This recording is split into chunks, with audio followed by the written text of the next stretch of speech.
میرا نام مریم ہے۔ ہم دو بہنیں ہیں جبکہ والد ملک سے باہر ہیں۔ ہم اپنی ماں کے ساتھ اکیلے رہتے ہیں کہ میں 20 سال کا ہوں۔ جب یہ واقعہ پیش آیا تو میں 14 سال کا تھا اور اسکول میں 7ویں جماعت کا طالب علم تھا، جبکہ میری بہن سونیا کی عمر 16 سال تھی اور وہ 10ویں جماعت میں پڑھتی تھی۔ ہمارے گھر ایک مہمان آیا جس کا نام عثمان تھا اور وہ والدہ کے چچا زاد بھائی تھے۔ اس کی عمر 30 سال ہوگی۔ عثمان بہت خوبصورت تھا۔ عثمان ہم دونوں کو ٹیوشن پڑھایا کرتا تھا۔ والدہ بہت خوش تھیں کہ ہم دونوں مفت تعلیم حاصل کر رہے ہیں۔ رات کے کھانے کے بعد عثمان چچا سونے کے لیے چھت پر چلے جاتے تھے۔ کئی بار ہم تینوں اس کے کمرے میں جا کر دیر تک گپیں لگاتے رہتے تھے۔ کئی بار چچا ہمیں کھانے کے لیے باہر لے جاتے اور رات گئے واپس آتے، کیونکہ اگلے دن ہم سکول سے چھٹی کرتے تھے اور چچا کام سے چھٹی کرتے تھے۔ ایک رات ماں باورچی خانے میں کھانا بنا رہی تھی۔ چچا بھی اس کے قریب کھڑے تھے۔ میں کسی کام سے کچن میں آیا تو کھڑکی سے عجیب منظر دیکھا۔ ماں کسی بات پر ہنس رہی تھی کہ ایک دن چچا نے آگے بڑھ کر ماں کا منہ چوم لیا، اور حیرت کی بات ہے کہ والدہ نے اس بات کا نوٹس نہیں لیا۔ اس دن سے مجھے ان دونوں پر شک ہوا اور میں ان پر نظر رکھنے لگا تو مجھے پتا چلا کہ وہ اکثر ایک دوسرے کے ساتھ ایسا کرتے ہیں۔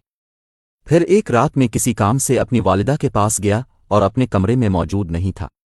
میں کچھ دیر کمرے میں انتظار کرتا رہا لیکن وہ نہ آئی تو مجھے شک ہوا کہ میں اپنے چچا کے کمرے میں نہیں گیا۔ یہ خیال آتے ہی میں چھت پر پہنچ گیا۔ چچا کے کمرے کی لائٹ بند تھی۔ لائٹ آن ہوتی تو روشنی سے نظر آ جاتی۔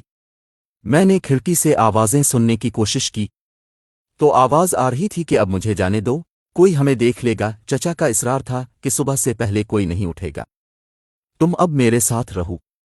میں نے اس طرح کی کچھ اور باتیں بھی کہی ہیں کہ سن کر مجھے شرم آتی ہے۔ میں کچھ دیر وہاں ٹھہرا اور خاموشی سے واپس کمرے میں آ گیا، یہ سوچ کر میری آنکھوں سے آنسو نکل رہے تھے کہ میری والدہ اپنے شوہر کی غیر موجودگی میں ایک مرد کے ساتھ رشتہ داری میں ہے۔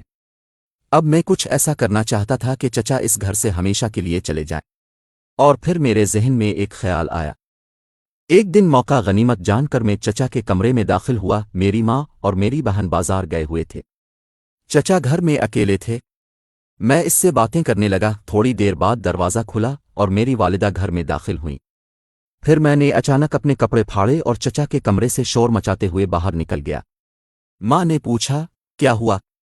میں نے سارا الزام اپنے چچا پر ڈال دیا، اور پھر میری ماں نے چچا کو بہت برا بھلا کہا، تم نے مجھ میں اور میری بیٹیوں میں کوئی فرق نہیں کیا، ابھی یہاں سے نکل جاؤ۔ انہوں نے میرے چچا کی ایک بات نہ سنی اور انہیں دھکے دے کر گھر سے نکال دیا۔ اس دن مجھے احساس ہوا کہ ماں کا کردار کچھ بھی ہو، وہ اپنی بیٹیوں کے بارے میں بہت حساس ہوتی ہے۔